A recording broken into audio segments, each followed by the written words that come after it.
So welcome, everybody. Thank you for being here. This is the second session of the TechPeaks Academy. We are inviting mentors to come from all over the world to mentor the startups that are here in TechPeaks. And in these events on Thursday night, from this Thursday on every second week, we're opening the mentors talks to everybody who wants to participate to the local community and also online. So my name is Paolo, for those of you who don't know me, and I am Managing Director of TechPeaks, the accelerator program here. And it's my pleasure tonight to introduce three mentors. The first one is, it's our custom to let the mentors actually introduce themselves, because they know much better than anybody else themselves. But just a few words here. It's my pleasure to give the stage first to Bill Barber. He is a long-term experienced entrepreneur who started a number of businesses, 7 to be precise, and he's now supporting many companies also in Italy, and he's based in Italy. He's been based in Italy for 2 years, and he's here also thanks to a sponsorship by Banca Intesa San Paolo. But I leave the stage to Bill for all that comes. Thank you, Bill, for being here.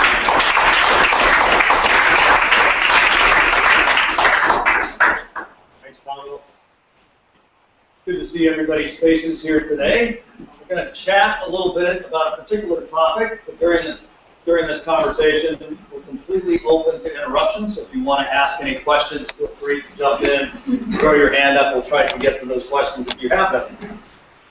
But this is an interesting point in the entrepreneurial lives of most of you. You're coming through this program because you need something. Your businesses may be very nice, your projects may be very good, but they're not perfect. Sometimes that imperfection is the lack of resources. Those resources may be resources beyond capital, they may be human resources, they may be information, maybe it's connections to the market, connections to the people you need.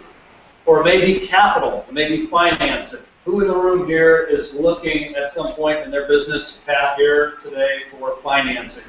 Capital investment in their companies. Okay, you got 2 hands up, that means you want twice as much as everyone else. I'll take some of that too. 10 fingers. So this is a common path for many entrepreneurs, and it can be very, very confusing. And the reality is there are lots of different sources of capital. They're all different, and your project may require different capital as well. And in fact, through the life cycle of your business, this changes dramatically. So we have to kind of understand this before we ask for a penny of capital. We need to understand what type of capital we really have available to us. So as we kind of look at the landscape of investment, here's a common reality. Investors are looking at projects, and they're typically looking at it through a lens of what we call due diligence, essentially asking the intelligent questions to get intelligent answers so they can make intelligent investment decisions. And all investors are doing this.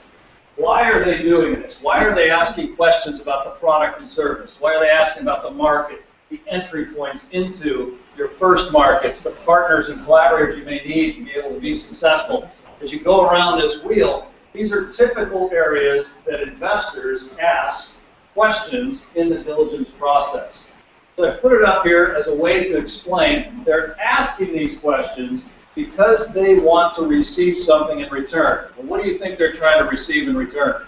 More money. More money, maybe. More social return, maybe. More strategic connections, maybe. Essentially, they're looking for ROI, return on investment. And that return on investment can be lots of different things. It could be money, or it could be social or strategic alignment or enabling technology, something that might be something that increased their ability to sell or move other products. So there's lots of reasons why investors put money in. These are the typical areas that they start to ask questions. Now, this may not be a complete list. The idea is these are kind of the major categories that people look at when they're asking those investment diligence questions. So we look at this, we say each one of them is there for a reason. It's to satisfy the needs of that investor in their quest for ROI, return on investment.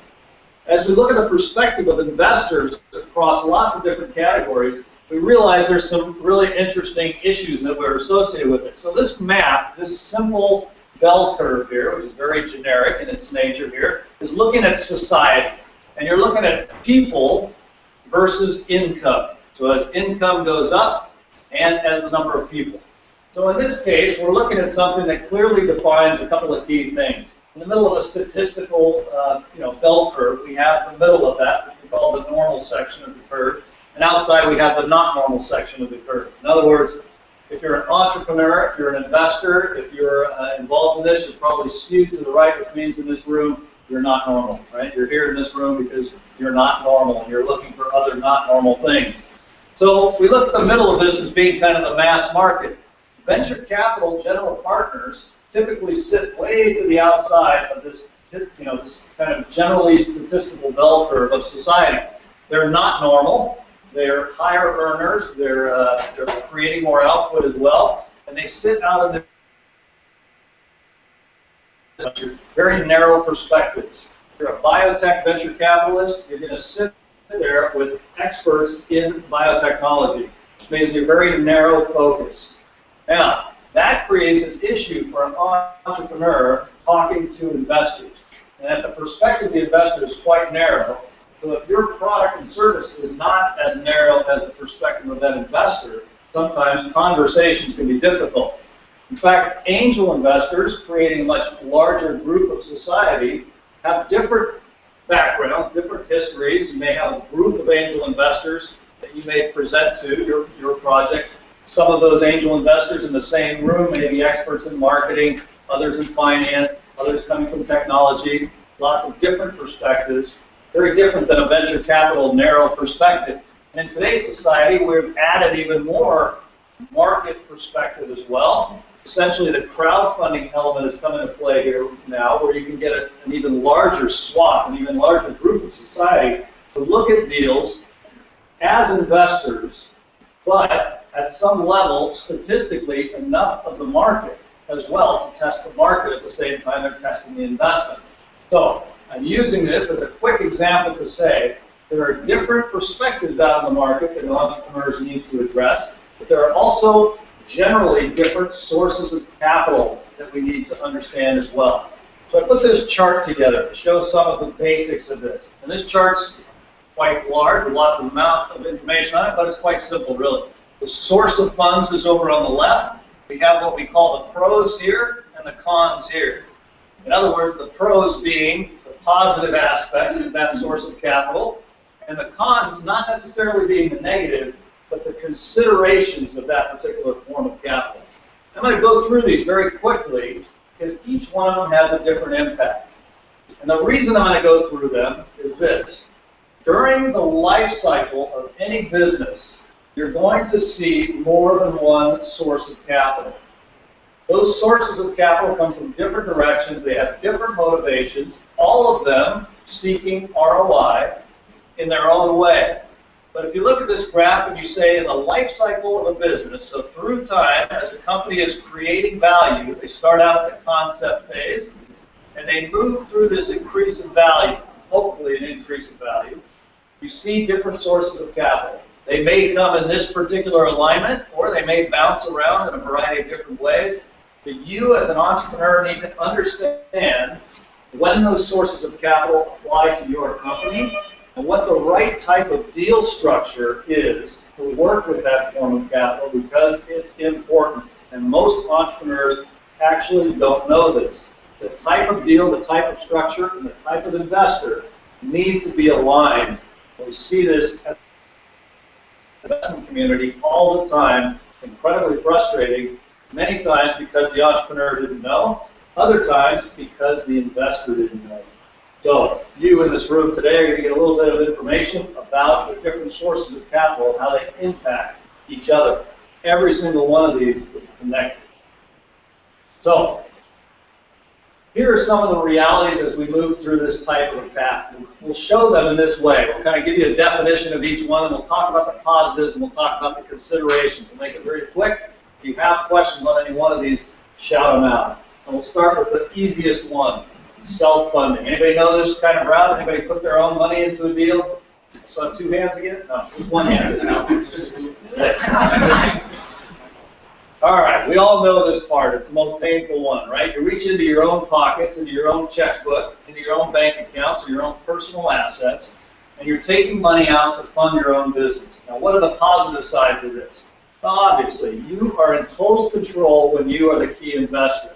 You make the decisions, yes or no. No one else is going to have that, that responsibility. You do. You make a mistake, you pay for it. You make a success, you win. Okay, at this point, you have complete control over your project. But you also have the consideration, and that consideration is personal risk. Okay? You are the one that's at risk of running out of capital, and how does that impact your life and the life of those around you who depend on you? This has to be defined. So as a consideration, of course, there are limitations in how much personal financing you can put into your deals, and this is just the reality of it. So you move on. Another path that people typically go to is that next level of investment that lots of people think about. Okay, I've basically used up my own capacity for investment, so I go to the next place that's easy, and that is family and friends, what we like to call FF and F. FF and F, family, friends, and fools, right? Who would invest in your project? Well, these are close personal relationships. In other words, these are funds coming from family members, friends, those people in your life that trust you. And this is what makes this investment possible. In fact, it's what makes it what we call an easy sale. Okay? So they trust you, and they're willing to put money into you, maybe even without reviewing the density of information on your project, not asking all of those difficult questions in our diligence wheel. Now, that's an easy sale, maybe a fast way to get money into a bank account, but it does have its considerations, and these are important considerations as well. One of them is this, simple. It's a relationship risk that comes into play. Not necessarily bad, but we do hear about the, some of these tales in the newspaper when one family member is suing another family member because of a business failure.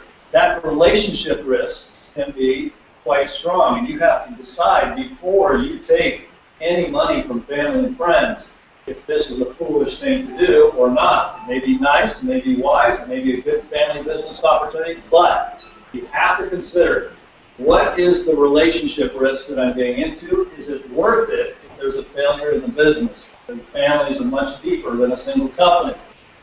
There's also another piece of this, which is family pressure. And this is a key consideration for the next investment. In other words, the connection to the next investment strata. So, family pressure. Is there an undue amount of decision-making made by family members who have invested beyond the percentage ownership of their position? In other words, Uncle Charlie, who's a wealthy guy, puts 100,000 euros into his son or into his nephew's business, and is standing over his shoulders trying to help with all the decision-making. Well, what if he needs to go to the venture capital markets next? And that venture capital market says, who's the CEO? Well, I am, but my uncle really makes the decisions, or he tells me what I can do. Now, that venture capitalist is clearly going to want to understand better how decisions are made inside of this company, and if family pressures are coming into play there that are not related to the percentage ownership of that company, that could be a problem. So this is something that connects to the next line of investment, and therefore has to be considered. Not just family relationship risk, but also are there pressures that come into play as well. There's a new piece in the market. It's not really new, but it's kind of new in the way it's being used today, and that's crowdfunding. Okay. Crowdfunding is now coming into play in a variety of different ways, from donations to ultimately this path towards equity crowdfunding. And this is a dangerous but very interesting and very exciting path as well. It's exciting. It's really, in this form is somewhat new, although donations have been done for many, many generations. the idea of doing it in an equity style is coming into play as well. Almost anyone can play in this, but of course there are different systems that are looking at investors in different ways. Some are identifying specifically only accredited investors, but others are not. And it comes in a variety of different forms, a donation or the receipt of product or the receipt of equity. There are different things being exchanged for that investment or for that cash compensation or cash distribution. So these are different pieces, but these are part of the scenario right now. So we need to make sure that everybody's aware of this, and if it applies to you, if it fits the type of business that you have. The power of the crowd is incredible. In this pathway, we have the ability to actually test the market in the middle of an investment action, and this is quite an exciting piece. If you can do that market testing and capture some of this intelligence, this is an exciting piece to hand to the next layer of investor. That ability to say, look, all of these people were interested not just in being part of the company, but they were interested in the product and the service in some way that could potentially validate your pathway. So this is an interesting path. If anybody has any questions, make sure you shout them out here as we go through them. I'm going to kind of quick. Yeah. Do you have some successful example of company like this crowd sourcing and give it equity back? Because I think it's a problem right now with this. Yeah, so this is a new path that's being developed by a couple of different major crowdfunding sources. iBankers Direct is one of these companies coming out of the U.S. It's now trying to establish in Europe. They're looking at equity crowdfunding. They're starting with accredited investors, so it limits their, their risk factor because they fit under the SEC and CONSOB rules. There will be some major train wrecks in the next couple of years with crowdfunding on the equity side, and this is a challenge for lots of different reasons. We can talk about this in significantly more detail, but suffice it to say, this is a space that many crowdfunding platforms want to get into, and they're going to have to creep into it because there will be some disasters. Some unhappy investors will eventually complain based on a deal failure, and this is going to be part of the reality. And so we're going to have to understand how that's going to work. But yes, it is a pathway that's now kind of generating fast. So this crowdfunding piece has many of the same aspects as family and friends in some ways. It's non-professional in many cases. Now, inside of a crowdfunding group, you're going to actually get some very interesting feedback that's quite interesting. However, these are some limitations that kind of fall into place right now. The access, the amounts that can be invested by individuals, and the amount of support that an investor has after they've made an investment. These are all big questions right now. So the considerations need to be addressed before you choose this as a pathway to raise capital. But it exists, and it's something that's going to be growing. We're going to be hearing a lot more about it. We're anticipating some very positive things as well as some very challenging things in this market as well. So after those kinds of funding sources, so you kind of look at this self-funding, then family and friends, and you look at crowdfunding now coming into play, and then we get into the business angels. So everybody's heard of business angels? Everybody knows what we're talking about here? Almost everybody. All right, so let me define it very quickly. A business angel is an individual investor making his own independent investment decisions. And this is important to recognize. They're individuals, they're making their own decisions, which means it's not a fund. Okay? So an angel investor is making his own decisions for his own investment. It's not a fund. Now, angels may come together in a group to do collaborative investments, and they may put that into the form of a single entity, like a single purpose LLC or SRL, and make that investment, but it's not typically a fund. These are individuals independently making their own investment decisions for each investment. They are seeking multiple ROIs. So business angel investors are typically looking at this as a financial ROI potential. Of course, there may be other motivations, other ROI motivations to invest, but they are typically seeking multiple ROI. John said earlier today, 10x story, the idea that a venture capitalist is going to invest with the goal of receiving 10 times his investment. And this is a typical pathway for angel investors as well. They're looking for the potential to multiply their investment. Can we make sure everybody knows the acronym ROI? Yeah, return on investment. Return on investment, ROI. Thank you. Thank you. So with that, this is a high-risk investment category. It's typically investing in seed, early, and growth stage companies. They're spreading their money around into multiple investments if they can. So this is a specific mentality of an angel investor, is to not just invest all of their money into one deal, but to try to diversify their risk by moving that money into multiple deals as they look through. The value and the positive side of angel investors is when they come together in these networks, these groups of angel investors, you as an entrepreneur can capture enormous amounts of feedback, support, mentoring, and connections. And these connections can be more valuable than the cash. In fact, they could become, as individuals, the gatekeepers for you in your business project as you look forward. So this is a key aspect of value that angel investors and angel investor networks bring to the table. So this is a big piece. They're investing in groups sometimes, or working together in diligence in groups as angel investors, but still making their own decisions. Looking at the group mentality as a way to reduce risk and optimize upside. These are those key things of investors who are going about their investments in a smart way, figuring out how to challenge the market, but also how to minimize risk by capturing as much information as they can. Once again, this is about kind of collaborating around the realities of the market as well as the mentality of the investor. But there are considerations. If an investor is spreading his money around different deals and they're limited in their own personal individual finances, so maybe they have as business angels the ability to invest €1 million in a year, okay, that's great, but they want to spread that out, they want to diversify it, not sink it all into one project. So the reality that needs to be considered is this.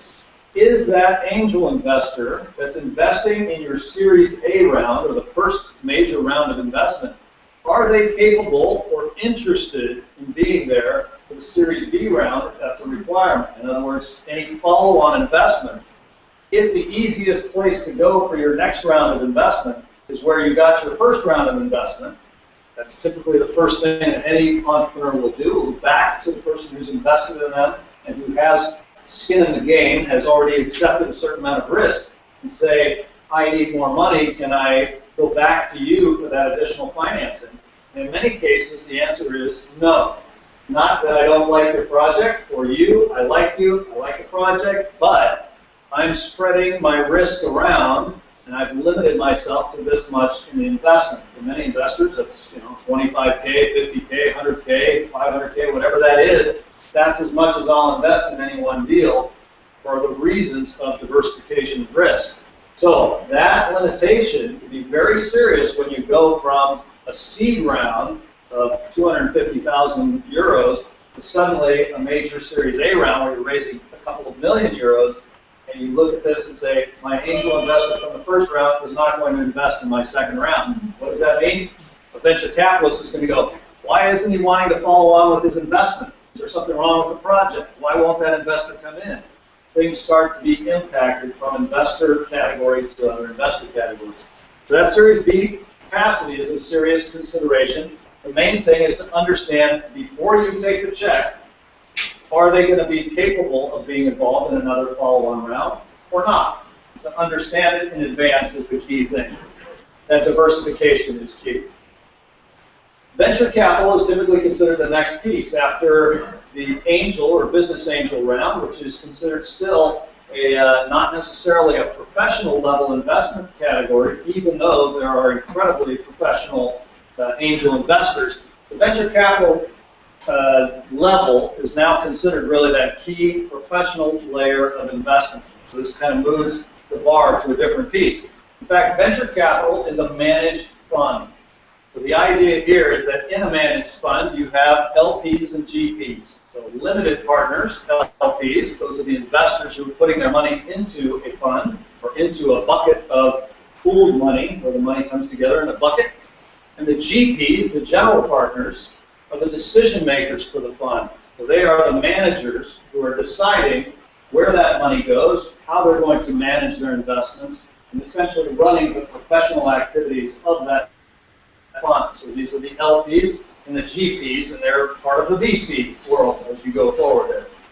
So this is really a professional path, and as a professional path, they're typically focused on specific industries. Now, not all venture funds are specific to an industry. There are many generalist funds, and in fact in Italy, more generalist funds here in Italy than specific funds. In Silicon Valley, you have many very specific funds focused on very specific industries, semiconductor, biotech, nanotech, whatever that might be. They're very specific. Here, more generalist, but typically they're industry experts that are running that fund. So the general partners of the fund are going to be highly professionalized in that space. So in a biotech venture capital fund, as an entrepreneur presenting, you'll be presenting to a doctor, PhD, PhD, doctor. When they meet each other, it's basically that's what it sounds like. Doctor. So those are industry experts. Why do you care about that? Because they're connected to your market. And that is a key thing. These are professionals who want to succeed and want your project to succeed because your project, once they've invested, is a reflection of them. And they are connected to that market that they're investing in. So they want to help you succeed. Venture capital can be incredibly powerful in this way. This is a very positive thing about venture capital. The rounds of a typical venture capital firm typically fall into this bell curve of 1 to 10 million, but there are major tails on both ends of that bell curve. So this is just as a general framework. If you look at angel investors kind of fitting in from 5,000 euros up to approximately $1 million to 2 million, give or take, as kind of the middle of the bell curve there. The rounds of venture capital move up the ladder to 1 million to 10 million, but of course there's some big venture capital firms that are doing very large numbers as well. And like business angels, they are seeking multiples in their return on investment. So if they put in 100,000, they're going to be looking for multiples of that 100,000, times 2, times 3, times 10. A home run is what we kind of look at as being that 10x return. So they're seeking multiple ROI. And this is, in many ways, like that angel, but this is on the professional level. Now, when you look at the considerations of venture capital, we have to look at what that means to you when you take a venture capital investment. And the main thing that we think about as we look through, they're connected, they have this professionality, but there will be a change of control. And this is an important thing for an entrepreneur to recognize. Now, that change of control may not mean 51% of the company. That's not what we mean, but it does mean that there will be different ways of making decisions. Different, not bad, just different. And as an entrepreneur, you have to accept the reality that that change is going to impact the way you've done business in the past. When you bring in a venture capital firm, things change. The control changes. And you have to understand or recognize and commit to that change as you go into a venture capital relationship. We used to say it usually changes, but really in reality it always changes. And so this is an important piece to recognize. Which means, and I know that we've heard that this isn't something that we want to broadcast all the time, but an investment from a venture capital is like a marriage. It's harder to get out of. You want to make sure that you do your mutual diligence. That dating scene is very important. Diligence is not done in one direction, but the venture capitalist only reviewing your realities. You have to review the realities of your investor. That's important because now you're making decisions together, and that's an important decision point for you. Another big category of investment right now is corporate venture capital, and this is different than typical classic venture capital. Corporate venture capital has come and gone through the years. Right now it's growing at an alarming rate, very fast, but very solidly, and it looks to be here for the long run. In fact, right now, it is the most important chunk of capital out there. It's the largest amount of investment capital that's flowing, so it's a very, very important category for investment. In this case, the corporation, or a corporation, is the limited partner, the investor that's putting money into the fund. So Johnson & Johnson, Daimler Corporation, Amgen, they all have their own corporate venture capital arm, and they're investing in early stage or growth stage companies, depending on their strategies. So the corporation is the limited partner. They're the ones putting the money in. And the general partners are employees of the fund, but they may also be employees of the corporation as well. And so this makes now a different decision-making process for making their investment decisions. And this is very important to recognize as you go towards this. These are billion-dollar funds, billion euro, billion sterling funds. I was at a corporate venture capital conference a few months ago. On a 2-day seminar, we had over 300 billion sterling represented in the room over a 2-day seminar. These are just corporate venture capitalists. These are big, big funds, and they were, at that time, had about only 50% of that money deployed. It means that they had a lot of work to do to get the rest of the money that they wanted to put in the market. These are big pieces. Which corporates from which fields are most created in this? Is it bio and life science, or also others? Also others. So we had in that room, we had from automotive, BMW, Daimler, Audi. These guys all have their own corporate venture capitalists. Banks. So some of the large banks from European markets would have their corporate venture capital piece there, looking at fintech as well. And biotech, of course. So we had Lilly, Pfizer, Amgen, all represented in this kind of thing. Johnson & Johnson. Big funds, $6 billion here, $5 billion there. These are big numbers. But what this means is that they have, different decision-making processes for this money. And the reason is this. It is internal objectives that is driving this corporate venture capital market. Those internal objectives may be financial and they may be strategic. And this is different than a typical venture capitalist whose decision-making is typically flowing from a financial driver. So having strategic investments means I might invest in a company only to control that market, or I might invest in it to enable other products and services that I sell. In fact, Daimler invested in one of the companies that came through our European program here, not because they wanted to own the revenue coming out of that company or be there for the sale of that company and make money that way. No, they wanted to enable the sales of cars. The company was focused on a software package that enabled couriers to move packages across the city from same-day delivery inside of the city. What did Daimler have to do with that? They're looking at this software and they're recognizing car sharing that they invested in Car2Go already, and they're looking at the sale of electric vehicles and they're thinking, wow, courier services, car sharing, moving packages, moving people, all of it comes together. Ultimately, it sells cars. And if that was their enabling strategic pathway, then their potential for that entrepreneur to exit that company in the form of a corporate sale later on was completely different than with a typical venture capitalist. Their venture partner had no interest in them being sold in this case.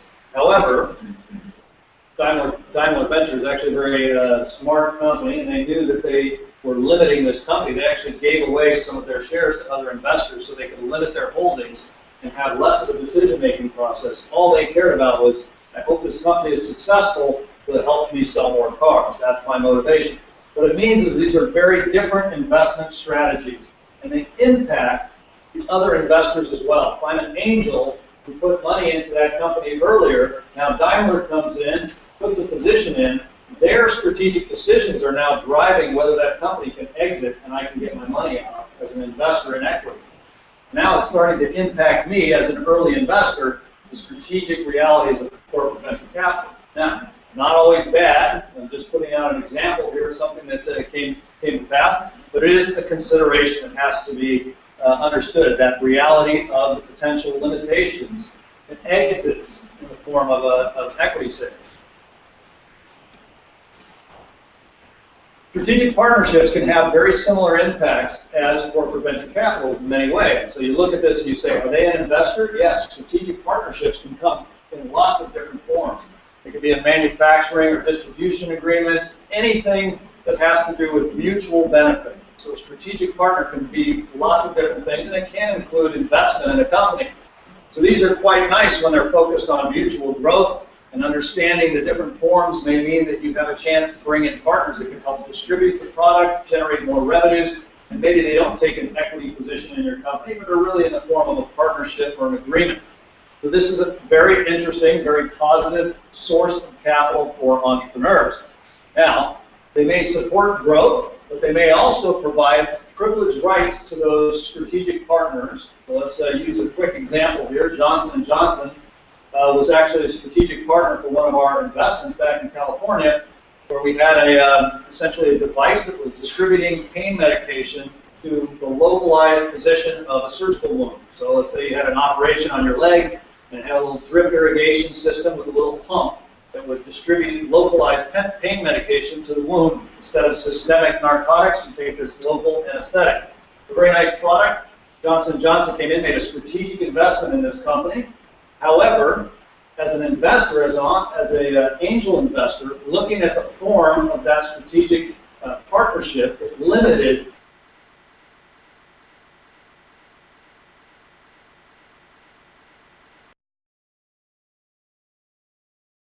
investor had no control over this company. As an entrepreneur, you really had very limited control over the company. And therefore, it limited any additional fundraising, unless it was coming from Johnson & Johnson. That limitation actually turned out to be a challenge for that company as they were trying to get more capital, create better valuation to be sold. In other words, there were no competitive bids available because Johnson & Johnson was controlling the entire deal at that point. So, in this case, a strategic partnership which created a challenge. Not always bad, but a consideration that needs to be taken very carefully before making a decision to accept this kind of an agreement. It does have an impact on the previous and the future investors. Private equity is another form. If you look at private equity, you think this is very much like venture capital in some ways. Okay? Once again, it's kind of a professional managed fund, typically industry specific, or a big private equity firm may have multiple divisions that are focused on particular industries. Maybe Riverside Capital is a big international private equity fund. They have a media and entertainment division, they have a life science division, they have a manufacturing division, but they're specific industry specialists in those categories. So they're looking, in many cases, to bring investments into multiple companies, figuring out ways to grow something big, maybe aggregate or roll up a variety of different competitors into one big company. So they have the power, in many cases, with a large private equity fund to do lots of aggregation type work, which can be very powerful. So they typically look at funding growth, though. The idea, the product has to be on the market, it has to be generating revenue, so a private equity firm is looking at how do I make my investment turn into more cash flow. And this is a key goal for this type of path. So they may end up rolling up competitors as a way to create more cash flow so that they can capture some of that as their ROI. In fact, as you look at this, one of the realities is most private equity firms are not targets for early stage companies because they say you need to have cash flow positive situations at certain minimum levels before we even consider you. Come back to us when you grow up, and we'll talk once you're a mature company with a good history of cash flow, and they can do a discounted cash flow analysis to understand what that means to them. They invest in the ramp. So they're looking at, if you have a company that has $5 million in EBITDA, if I put in a $50 million investment, can we boost that EBITDA up to some reasonable level where we can carve out some cash flow as part of our ROI? So they look at this as really later stage growth companies that are more mature, typically not investing in startups, but there are a variety of different private equity firms out there. So that puts us through the level of what we kind of look at as being private investment in cash in the form of equity investments and other types of strategies. We can talk about that a little bit as well. But then we come to things we look at as being kind of below the line in our chart. First one on there is grants. And we consider grants a very important part of the funding community, and particularly in Europe, where you have lots of access to lots of different types of grants. Those grants can come from different directions. They can be public funds coming from government sources, or they can be private grants coming from private sources that have decided to create a foundation or something like that. So Bill and Melinda Gates run a very dynamic private foundation that's distributing cash in the form of grants all day long. They're printing checks just on this big machine that just prints check after check after check. So that's a fun way to get money. Grants are incredibly positive, especially in the scientific community, where you think as a scientific project, in order to capture a grant, you have to present a scientific plan, which means that gets reviewed in a diligence form by scientists. In another way, they're validating the scientific plan for that particular project. And that's a very powerful thing for other investors, venture capitalists and angels, to see that the scientific plan has been validated. So this is a nice way to kind of create that understanding. Is the science possible? Does it look like it's a good idea? The other good part about grants is that they're typically non-dilutive. So to investors, angels, venture capitalists, even to you as an investor in your own company, as a shareholder, it's not taking, a grant is not taking a percentage ownership in your company. And so this doesn't affect what we call the capitalization table, the cap table. This shows who owns what inside of your company. The grant foundation does not exist as part of the ownership of the company. So we call that non-diluted. They're not someone who's going to get paid when a company sells its equity or sells its shares. So that's a nice positive thing. And if you can get grants once, the idea of being able to repeat that is a very promising aspect. If you've proven that you're grant capable and you can go out and raise additional grants every year, investors at every level, private investors at the angel, venture capital, private equity levels, they love to see companies that can go back to the well and get additional cash from grants. And this is a key positive aspect of that. Now, when we look at it from the consideration side, first thing we think about is, well, how long and what does it take to win a grant? So who's applied for a grant in this room in the past? Okay, we got a few hands up, no hands back there, 2 hands just disappeared. All right, so the idea of grants and the reality of receiving grants is typically it takes more than one application to win that grant. So out of you who have raised your hand to say that, yes, I've gone out for grant financing, who has got it on the first pass? Only Paolo. Most of us take more than one revision before we get that grant. Okay, it goes back, oh no, we don't think that this is going to work, take it back, revise this, okay, we do it. That process can be months and months and months long. And once you've received the positive approval of that grant, you may have other requirements associated with that grant. For example, creation of jobs. I'll give you 250,000 euros, but that is basically 25,000 per job created. So you have to create 10 jobs in order to receive this 250,000 euros. Or you have to deploy a minimum amount of capital into your local environment, into your local situation. So in Trento here, you get a 300,000 euro grant. They want to see 400,000 euros going back into the community somehow, or whatever that might be. So these limitations or these requirements may be very real, and they also may be requirements for reimbursement, which means you may win a grant, you don't get paid for that grant until after you spend the money. Okay, where does that money come from? Well, that's not our problem. You have to spend it first, then we'll reimburse you for it. So this is the typical path for many grants, and this creates a challenge, of course. What we like to see is that if you're capturing grants, that you use them in very specific ways, not for the cash flow needs of your business, but in a very specific way. Because of this, the timing of deployment of that capital can be highly varied. In other words, we've seen examples where somebody wins hundreds of thousands of euros in grants and says, oh, thank goodness I won all these grants. I don't have to go out and raise any more capital. I don't have to take private capital from anyone. You did this? Oh. You wave your hand. I figured. So we've had this story where they've won the grants, and so they've stopped their fundraising efforts in other directions, but then that grant didn't show up in their bank account for another 18 months. Okay? And last night, Paolo, what did you say? 7 years or something? You heard a story of a grant being funded 7 years after? 7 years, yes. 7 years. Okay, so this could be a problem if you're expecting that for the cash flow requirements of your company. In other words, I'm going to pay my employee's salary based on this grant coming in, and that grant's not there. Okay? So this is a key challenge. So we have to make sure that we're very cautious with this. In fact, what we say is, go after grants professionally. Go after them with vigor, but receive them as a surprise. When they come in, it's like a Christmas gift. Okay? Hey, that money just showed up. I didn't even expect it. But don't expect it. It'll show up eventually, but maybe a few years down the road. So just apply for them professionally, receive them as a gift, as a surprise. Any questions on that? We move on.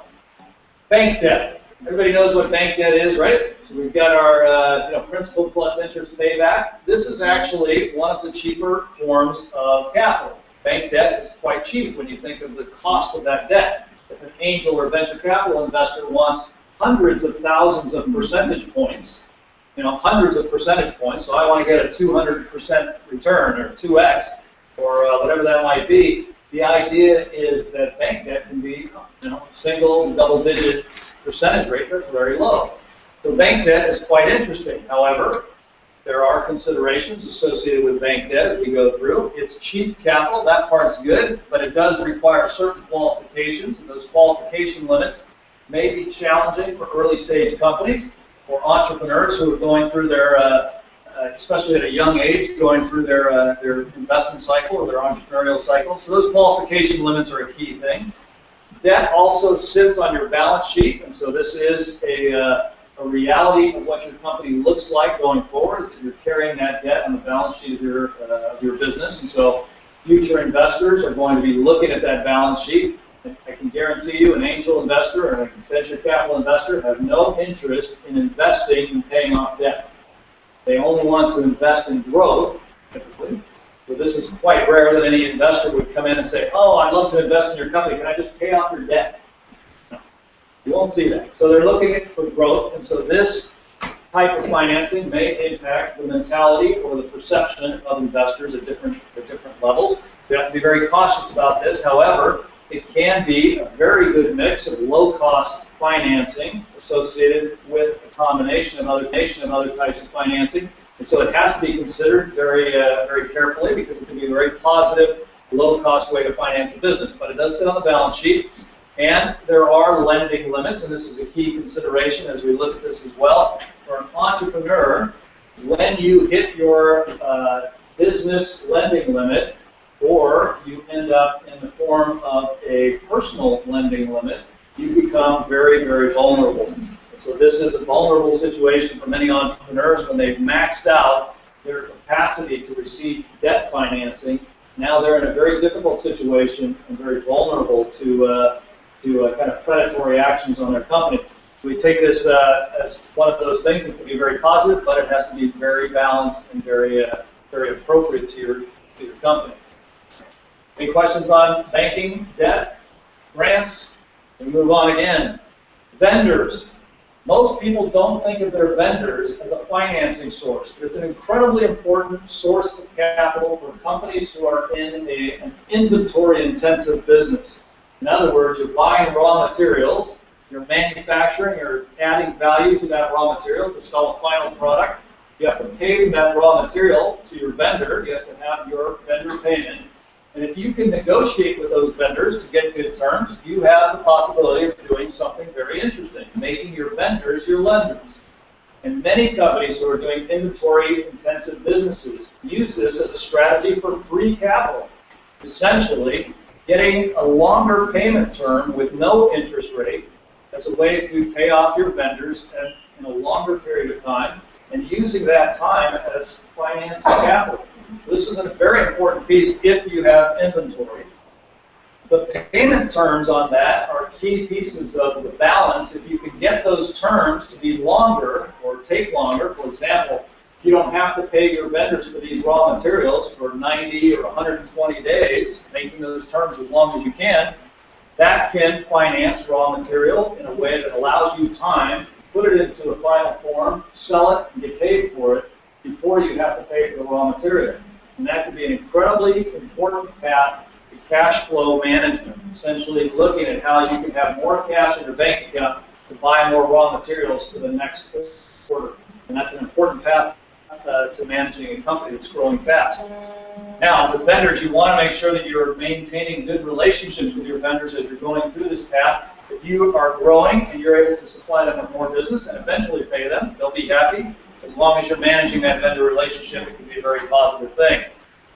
It has to be sustainable. Walmart in the United States was famous for making unsustainable vendor relationships take place back in the past, where they would essentially say, okay, I'll give you, I'll pay you for your product in 90 days. They wouldn't pay for 120 to 200 days or more, and in that time period, their vendors would not be able to support their next piece of business and go out of business, at which point Walmart would say, hey, I guess I don't have to pay that at all. There we go. I'll move on to the next vendor for this commodity product, and I'm happy. But they don't do this anymore. They're required now to kind of work on the sustainability index. That's a key piece of business path going forward. Now, customers. I always look at customers. I say, oh, what a great idea. Let's get money from customers. And the best source of capital of all. And it's true. And you have lots of different tools that are now available to you that weren't available a generation ago. This is one of them. Having customers pay you immediately for your product. And this may mean that your vendor-customer relationship, that balance between when you have to pay your vendors and when you get paid by your customers, could be a nice cash flow positive gap. If you can get instant payment, maintain your customer terms at the same time as maintaining your vendor terms, you can do some pretty amazing things with cash flow based on the internet really opening up this immediate payment pathway for us.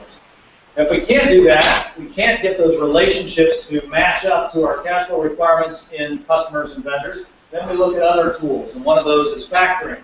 Factoring is a little bit more complex. Essentially, it's a three-way transaction where you're using your customers, a secondary source, and your own business there to kind of get your cash flow payment timing to work in a different way. If people have more questions about factoring, I'd be happy to explain it to you in more detail, but a little bit more complex. But essentially, what you're doing is you're using the credit score of your customer as opposed to your own credit score to capture debt financing.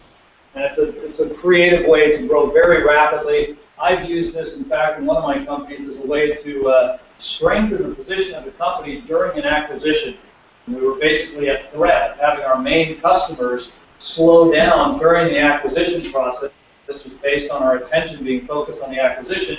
Without the ability to finance growth, the buyers of our company were looking at us and saying, well, maybe we'll wait until they're a little bit weaker and they don't have cash in the bank, and then we can come in and make it more a lower bid investment option.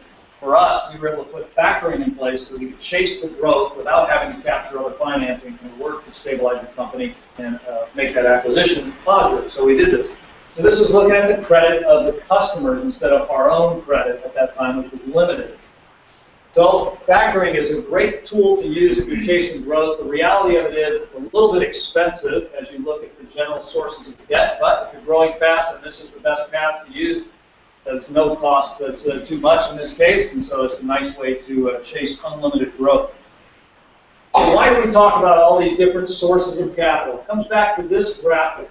During the life cycle of any business, you're going to touch on lots of different forms of capital, lots of different sources. And the reality is every one of them interacts with the other, and have impacts on each other. So as an entrepreneur, recognizing that those impacts are key to a successful life cycle of a company from the beginning all the way through to an ROI event. This is a key reality that needs to be taken into account, considerations really taken into account in order to make the best decision for the investors that you want to take in. Are there any questions on this? So as you go through this life cycle, grants may come in a variety of different locations, banking and other things may happen at different times. The key thing is to recognize they're all connected.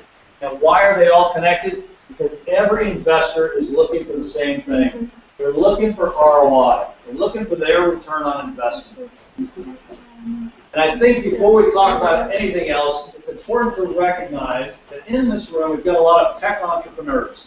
Entrepreneurs that are developing technology-based companies. And ROI means different things for different types of structural deals and different types of products and services. So we'll talk about this real quickly. The concept of an acquisition. Most entrepreneurs think that they're going to sell shares of their company now and exit those shares, or essentially pay back their investors in the form of cash based on selling that equity in the future. Essentially, an acquisition or an exit. They talk about an exit strategy. I hate that word, exit strategy. It's really not relevant as much as it may have used to be. ROI strategy is a much better concept. The reality is this. I buy shares in your company. What do you give me? So I give you some cash as an investor, and you give me a piece of paper. That piece of paper is a share certificate. The number of shares that I purchased, I now have ownership in your company, and really what I have is a certificate that says that I have shares or ownership in your company. All right, so on an exit, I'm going to hand in this share to the new buyer. They take it, they give me some compensation for it. Maybe it's cash, maybe it's shares in their company, whatever that might be.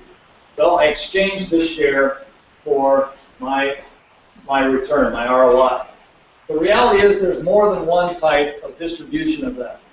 There's the stock sale that is that exchange of shares, but there's also asset sales. In technology companies, it's more common to see asset sales than corporate sales or entity sales.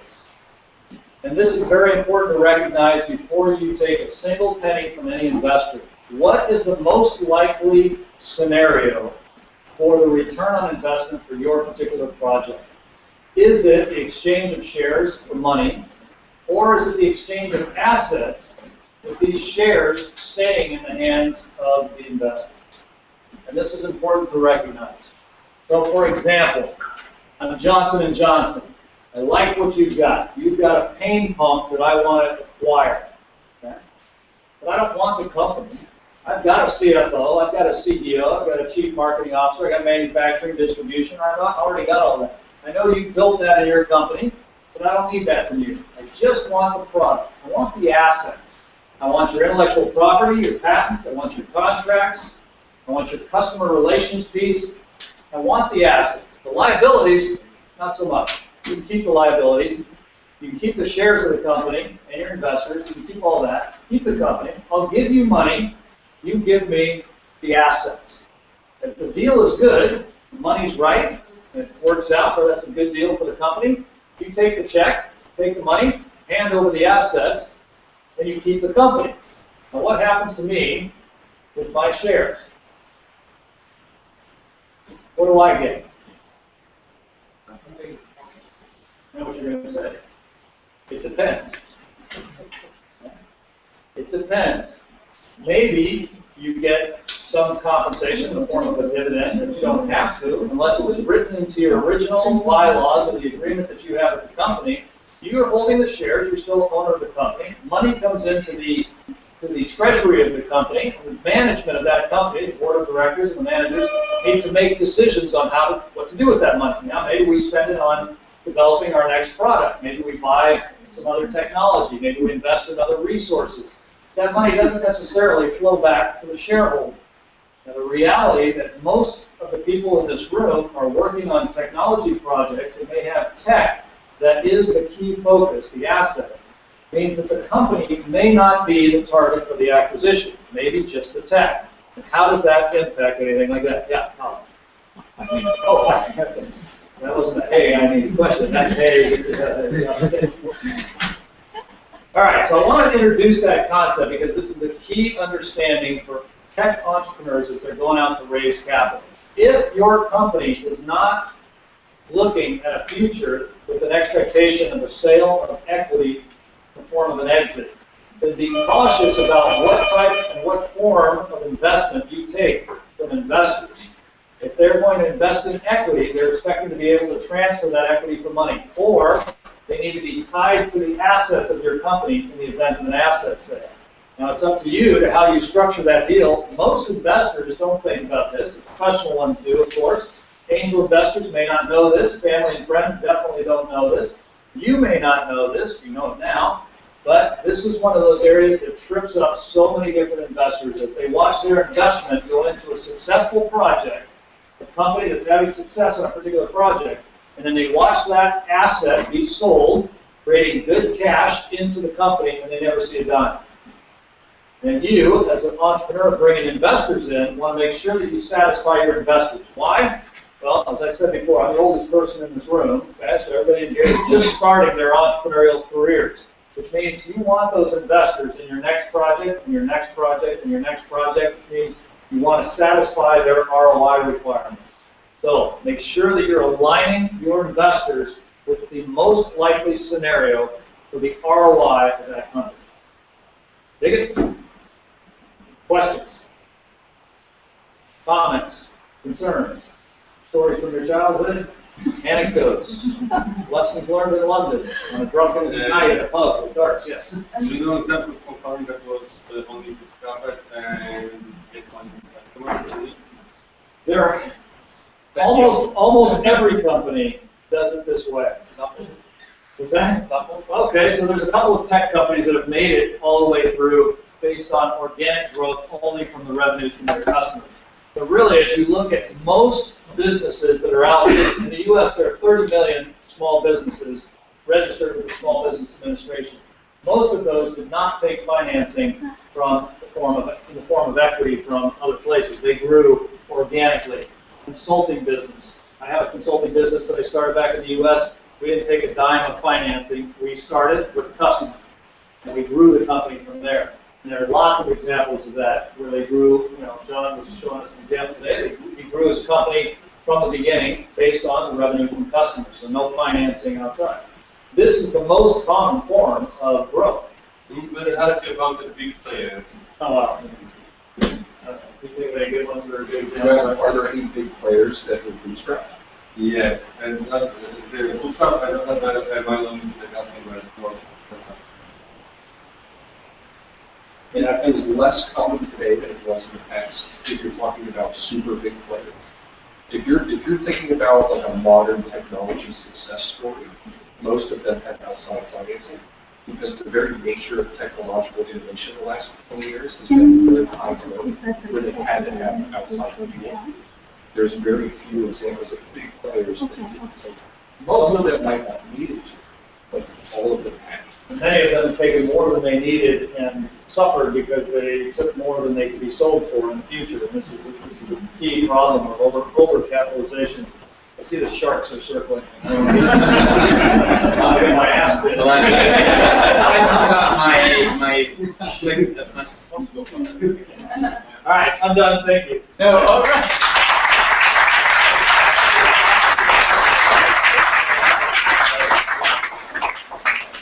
Okay, thank you, Bill. 2 minutes while we change laptop. You can stay on stage for 5 minutes.